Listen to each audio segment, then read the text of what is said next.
प्राचीन समय की बात है। हिमालय की गहरी घाटियों में स्थित देव रहस्य गुफा के बारे में कहा जाता था कि वहां देवताओं का एक गुप्त द्वार है जो केवल पूर्णिमा की रात को खुलता है। पर यह द्वार किसी साधारण मनुष्य के लिए नहीं था। जो भी इसे खोलने की कोशिश करता वह रहस्यमय तरीके से गायब हो जाता।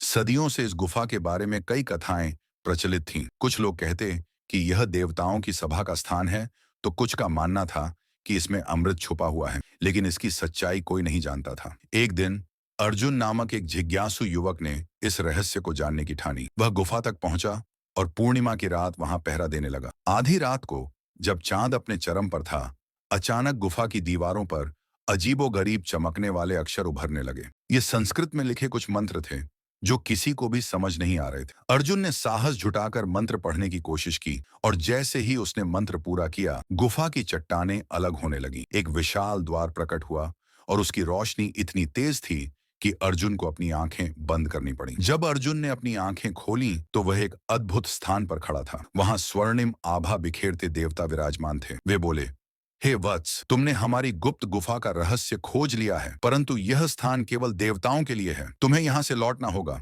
लेकिन हम तुम्हें एक वरदान देंगे। अर्जुन ने बुद्धिमानी से उत्तर दिया, हे देवगण, मुझे केवल इतना वरदान दें कि मैं सत्य का प्रचार कर सकूं और मानवता की सेवा कर सकूं। देवताओं ने प्रसन्न होकर उसे एक दिव्य मणि दी जो सत्य की पहचान करने में मदद करती थी। अर्जुन वापस लौटा, लेकिन उसने गुफा के रहस्य को किसी को नहीं बताया। आज भी कहा जाता है कि हिमालय में वह गुफा कहीं छुपी हुई है और जो सच्चे मन से उसकी खोज करेगा उसे देवताओं का आशीर्वाद प्राप्त होगा। लेकिन क्या वह अब भी खुलती है, यह कोई नहीं जानता।